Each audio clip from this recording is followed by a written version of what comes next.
घाटंजी तालुक्यातील जुनोनी येथील शेत शिवारात असलेल्या एका विहिरीत 8 ऑक्टोबर रोजी दुपारी 4 ते 4:30 वाजताच्या सुमारास अल्पवयीन प्रेमी युगुलाचे मृतदेह तरंगताना आढळून आल्याने परिसरात खळबळ उडाली आहे। शेतकऱ्यांनी विहिरीत 2 मृतदेह पाहिल्यानंतर त्यांनी तात्काळ गावकरी व पोलिसांना याची माहिती दिली। माहिती मिळताच घाटंजी पोलिसांनी घटनास्थळी धाव घेऊन ग्रामस्थांच्या मदतीने मृतदेह बाहेर काढले व पंचनामा केला। प्राथमिक तपासानुसार मृतदेह मुलगा आणि मुलीचे असून ते दोघेही अल्पवयीन आहेत आणि 5 ऑक्टोबर पासून घरातून बेपत्ता होते। मुलीच्या वडिलांनी 7 ऑक्टोबर रोजी घाटंजी पोलीस ठाण्यात हरवल्याची तक्रार दिली होती। या दोघांमध्ये प्रेम संबंध असल्यामुळे त्यांनी विहिरीत उडी घेऊन आत्महत्या केल्याची शक्यता व्यक्त होत आहे। वृत्त लिहेपर्यंत घाटंजी पोलिसांकडून या घटनेचा आणि मृतदेहांचा अधिक तपास सुरू आहे।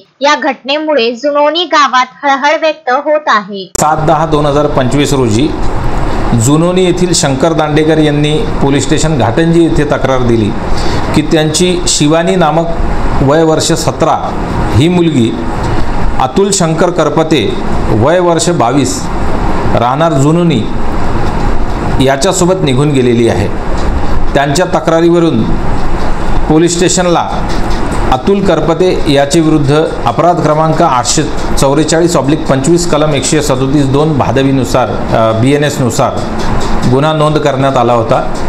त्यांचा पोलीस शोध करत होते।